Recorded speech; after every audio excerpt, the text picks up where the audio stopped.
आकाशवाणी को चाहूँ चाहूँ 90 वर्ष हो गला 1936 मसीह आरंभ होता आज है 2026 से कटक इंडोर स्टाडियम गोटे पदयात्रा कर आकाशवाणी चलो से कार्यक्रम देखा और शुणा कौन से विषय आकाशवाणी कटक 90 वर्ष पालन अवसर में वाकाथन परिकल्पना मे मास 26 तारीख मंगलवार सका कटक जवाहरलाल नेहरू इंडोर स्टाडियम ठारू आकाशवाणी कटक केन्द्र पर्यंत 3 किलोमीटर वाकाथन व्यवस्था करा जायतिला।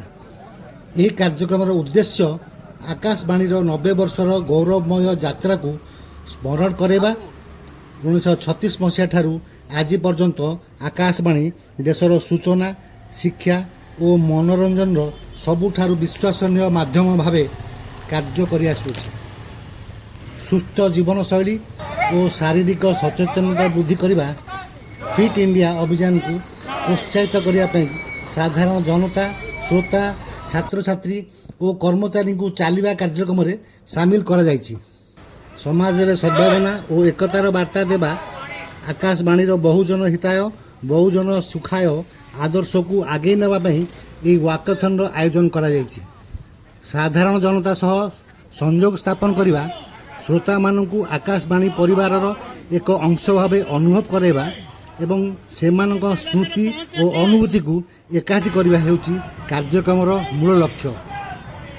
यही वाकाथन रे आकाशवाणी और दूरदर्शन कर्मचारी कलाकार श्रोता स्थानीय लोक मैंने अंशग्रहण करते।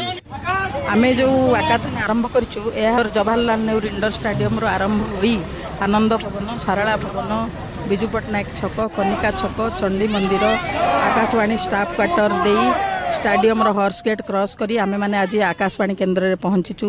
आज बहुत गौरवर दिन आकाशवाणी कटक पाई आमे आज आकाशवाणी 90 वर्ष पूर्ति अवसर पालन करुछु।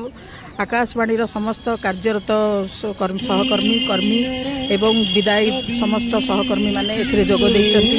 आमे माने एई उत्सव पालन करिया पाई आमर ambulance department state athlete police department students volunteer students समस्त को निमंत्रण करिछु।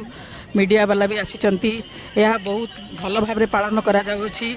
आमे माने गोटे 3 किलोमीटर वाकाथन अरेंज कलु सक्सेसर सह विराट प्रचंड रौद्र रे आसी पहुँचलु। समस्ते बहुत खुशी अच्छी। एठी वर्तमान आकाशवाणी ऑफिस सामना रे बहुत खुशी महोत्सव चली। गीत गए